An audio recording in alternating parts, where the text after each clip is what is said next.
اور عورت کے لیے سب سے بڑا حکم، دیکھو عورت دو چیزوں پہ عمل کر لے، اگر کماری ہے تو دو چیزوں پہ، شادی شدہ ہے تو تین باتوں پہ، دو چیزیں تو سب عورتوں کے لیے، ایک پردہ اور دوسرا نماز۔ عورت کا دین بہت آسان ہے، اپنے جسم کی نمائش نہ کرے۔ بڑا فساد پھیلایا آج عورتوں نے، جتنے زنا ہو رہے ہیں، جتنی طلاقیں ہو رہی ہیں، ان کے پیچھے کسی نہ کسی عورت کا ہاتھ ہوتا ہے۔ خدا کی قسم میرا خون کے آنسو روتا ہوں جب میرے پاس شادی شدہ عورتوں کے فون آتے ہیں کہ ہمارے میاں کے اتنی عورتوں سے چکر چل رہے ہیں، گھر میں بچوں کی طرف توجہ نہیں ہے، آفس میں لڑکیوں سے دوستیاں۔ تو میں کہتا ہوں یہ دوستیاں لگانے والی، لفٹ کرانے والی کون ہے؟ وہ بھی تو عورت ہے نا، عورت ہی تو ہے جو آپ کا گھر خراب کر رہی ہے۔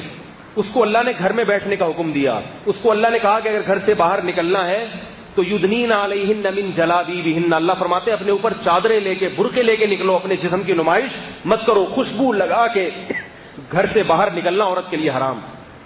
تو خواتین اگر آج توبہ کر لیں اور اس کا اہتمام کر لیں کہ ہم پردہ کریں گے مکمل، اور پردہ اپنے چچازاد بھائی سے بھی ہوتا ہے، دیور سے بھی ہوتا ہے، جیٹھ سے بھی ہوتا ہے۔ اسلام میں عورت کی جس سے شادی ہوتی ہے صرف وہی اس کا شوہر ہوتا ہے۔ ہندوؤں کے ہاں جس سے شادی ہوئی وہ بھی ہے اور دیور بھی ہے۔ دیور کا مطلب پتہ ہے ہندی میں کیا ہے؟ آدھا شوہر۔ یہ ڈکشنری میں دیور کا مطلب ہے، نہیں آ رہی میرا خیال ہے۔ تو ان کے ہاں دیور سے پردہ نہیں ہے۔ سکھوں کے ہاں تو ہے ہی نہیں پردہ، سکھوں کے ہاں تو باقاعدہ ہے کہ یہ شوہر یہ بھی ہے اور یہ بھی ہے۔ تو یہ بغیرتی والی زندگی پسند کرتے ہو کیا؟ ہم اس کو قبول نہیں کرتے۔ ہمارے ہاں ہے کہ یہ شوہر ہے، اس کے علاوہ کوئی بھی نہیں ہے، وہ نہیں دیکھ سکتا اس کو۔ دیور کو اجازت نہیں ہے جوان بھابھی کے سامنے بیٹھ کے گپے مارے۔ سالیوں اور بہنوئی کے جو ہے نا کتنی بری خبریں آتی ہیں، ایسی باتیں کرتے ہوئے ممبر پہ جو ہے نا شرم اور حیا آتی ہے۔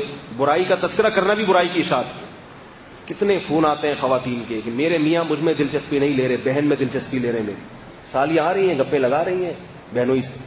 بہنوئی دیکھتا ہے میری والی تو بوڑھی ہو گئی، یہ جو جوان ہے نا، جب یہ تو انسان کی فطرت ہے، جب وہ جوان کے سامنے بیٹھے گا تو اپنی والی اس کو پرانی لگے گی۔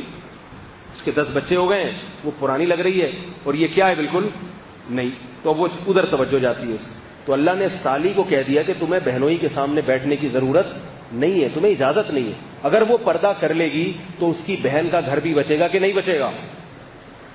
ہے بھائی، اس کی شوہر کی ساری توجہ کس طرف رہے گی؟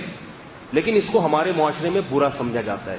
اگر پردہ کر لے گی نا تو بیوی ہی کو اعتراض ہوتا ہے، میری بہن نے میرے شوہر سے پردہ کیوں کر لیا، بے وقوف، اسی کو اعتراض ہوتا ہے۔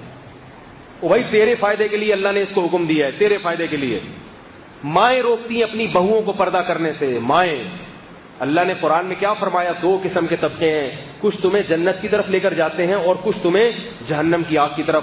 جو ماں اپنی بیٹی کو شرعی پردہ کرنے سے روک رہی ہے وہ ماں نہیں ہے، وہ اپنی بیٹی کے لیے ڈائن ہے، ڈائن۔ وہ اپنی بیٹی کو جہنم کی آگ کی دعوت دے رہی ہے۔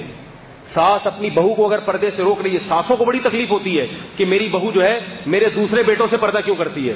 یہ بڑے واقعات سامنے آتے ہیں، ساس کو تکلیف ہوتی ہے میری بہو پردہ کیوں کر رہی ہے میرے دوسرے بیٹے سے۔ بھائی اللہ کا حکم ہے، بہو کے لیے اجازت نہیں ہے کہ اپنی ساس کی بات مانے۔ بعض شوہروں کو تکلیف ہو رہی ہے کہ میری بیوی میرے دوستوں سے پردہ کیوں کر رہی ہے۔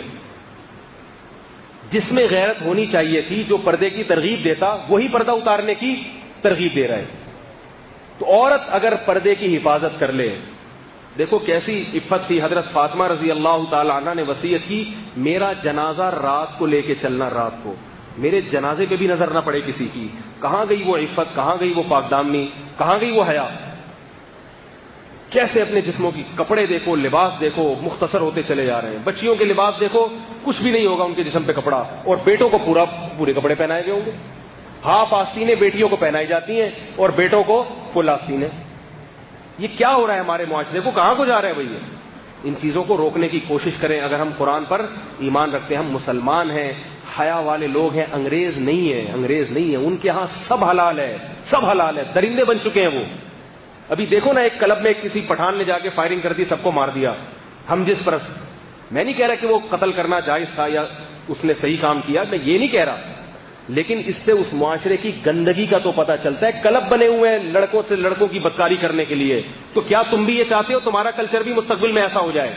تو یاد رکھو، آج وہ جس اسٹیج پر پہنچے ہیں اچانک نہیں پہنچ گئے. پہلے ان کا کلچر بھی ایسا بنا تھا جیسے آج ہمارا ہے, مگر ان کے بڑوں نے اس کلچر کو تبدیل کرنے کی کوشش نہیں کی. نتیجہ کیا ہوا؟ برائی ہوتے ہوتے وہاں تک پہنچ گئی ہے. اگر ہم نے اپنے گھروں پہ اپنی بیٹیوں پہ کنٹرول کرنے کی کوشش نہیں کی, معاشرے میں کو پردہ کرانے کی کوشش نہیں کی, تو یاد رکھو ہمارا مستقبل بھی پھر ویسا ہی ہوگا.